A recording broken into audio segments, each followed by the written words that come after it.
This weekend we had the blessing of 3 couples who got married from our parish, so I guess you could say that love is in the air. And it was very beautiful, as always, to see a bride and a groom when they get married. On their wedding day, there is just such a sense of joy. There is such a sense of peace between them as they invite God into their family, as they invite God into their relationship. And really just the smiles on the faces of the brides or of the grooms as well, certainly kind of speaks of that emotion of what love is all about.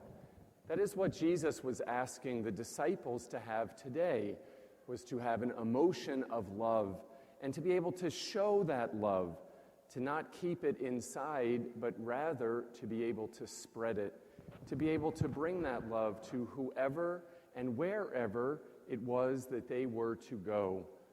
You know, one of the outward expressions or signs of kindness really being an expression of love in a very simple type of form, is a smile. And you know, a smile costs nothing, but it gives a lot. When we smile at somebody, it's an expression of something that we're feeling inside, and it puts it on the outside.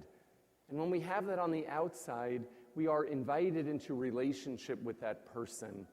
And I think that really, perhaps Jesus was even saying to the disciples today, when you go forth and evangelize, don't be grumpy, but rather smile. Show that expression of love that is inside of you, that others may be invited into relationship with you. An act of love can be so very, very simple. Some acts of love are more sacrificial. For instance, how the Lord gave us the gift of himself in the Eucharist, as he pours out his body and his blood to each one of us. And to always remember that when Jesus gives us his body and his blood, he only gives us his best. You know, he never slights us, and there's always enough for everyone.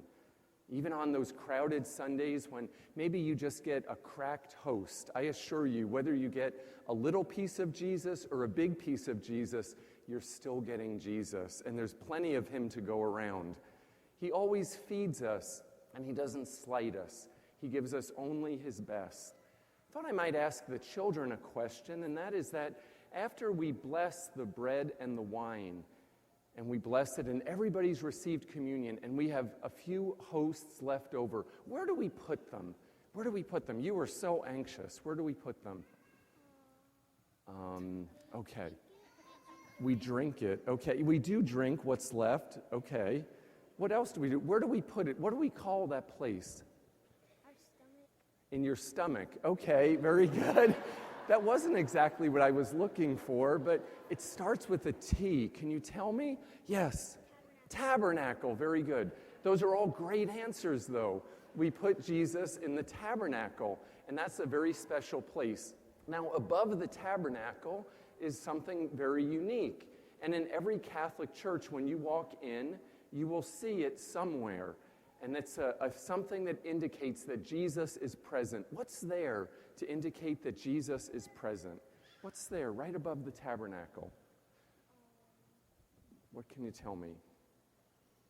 Now, I know we went over this yesterday. What's right above the tabernacle? Okay? What's there to indicate that Jesus is present? Well, maybe we'll ask one of the adults here today then. I think that would be a very good thing. Mr. Carter, what is right above the... A light. Okay, a light. Very good. And it's a candle. And when that candle is lit, it means that... Jesus is in the house. That Jesus is in the house. Wonderful. Very good.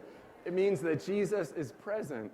And Jesus is almost always present with us. There's only a couple of days of the year that Jesus is not in the tabernacle. It's Holy Thursday, Good Friday, and Holy Saturday. So that indicates that place of great love. When you look at the tabernacle, when you see the candle up above, it's as if Jesus is smiling back at you. It's as if Jesus is saying to each one of us, I love you.